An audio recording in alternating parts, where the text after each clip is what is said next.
Most people, when they see this thing, they're just absolutely floored with how realistic it looks.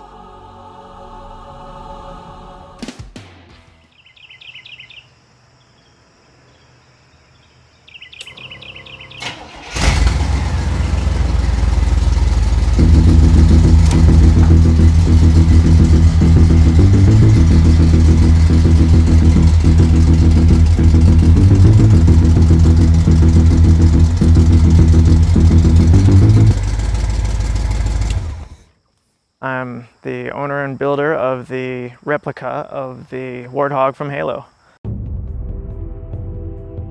I've built this thing from the ground up completely solo on my own. 5.5 years of labor, thousands of man hours, thousands of dollars, and the few times I've nearly killed myself in the process of building it. I'm a big Halo fan. I've been ever since I first played it. This was back in like 2003. I'm trying to build this thing as close to the actual Warthog as possible.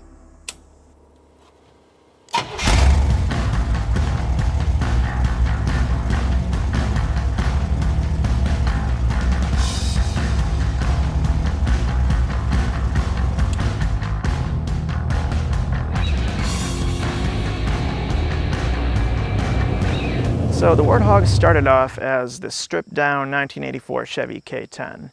Just an old school 80s pickup truck. The engine is based off a 1984 Chevy 350, but I've rebuilt it. It's really exhilarating because it's like one of the most badass things you could drive.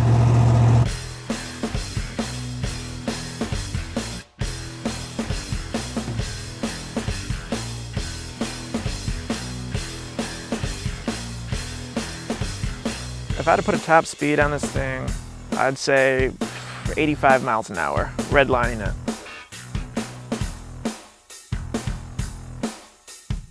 Yeah, I was surprised when we first decided to do it and bought the truck and totally stripped it down to just about nothing and started over with it. I found it interesting. I didn't know if it'd ever run, but it sure did. So, structurally, first I started with the roll cage. Built the roll cage, got it all centered and everything where it needed to be. And then I built everything else with structural angle iron. The hood actually opens up like a snowmobile hood, which reveals a 350 Chevy that I built.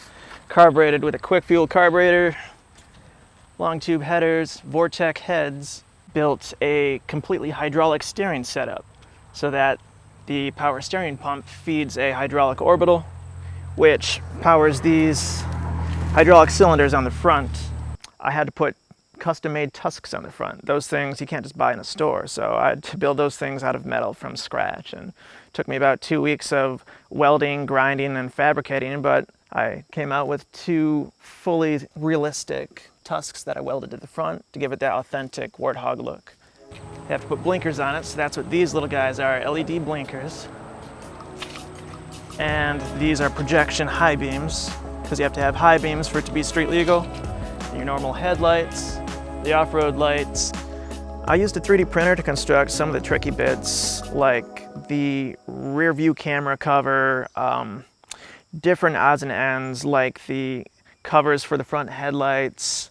There's different things that are just hard to craft, so a 3D printer is actually the best way to go about it. So a lot of measurements went into every little angle, every piece of it to make everything fit together.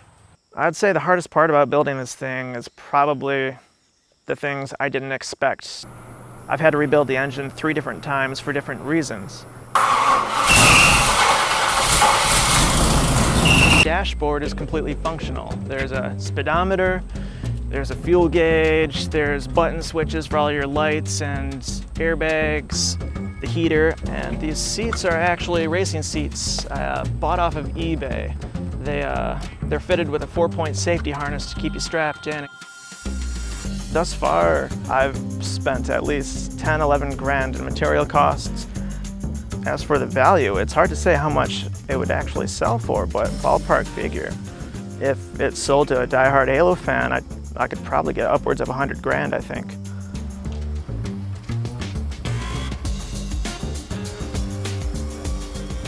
Everywhere I seem to drive this thing, it turns heads. Pull into a gas station, people are stopping to take pictures, asking questions about it, you know.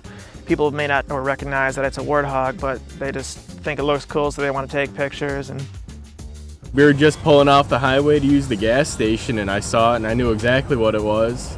Told my wife, I was like, oh, it's like there's a warthog over there, we got to go check it out. You know, I grew up playing the first Halo. When I had it up and running, and for the first time ever, I was able to actually take it out on the road, take it for a test drive, and just the feeling of driving this unique, you know, beastly looking machine down the road that looks like nothing else just puts a warm, fuzzy feeling in your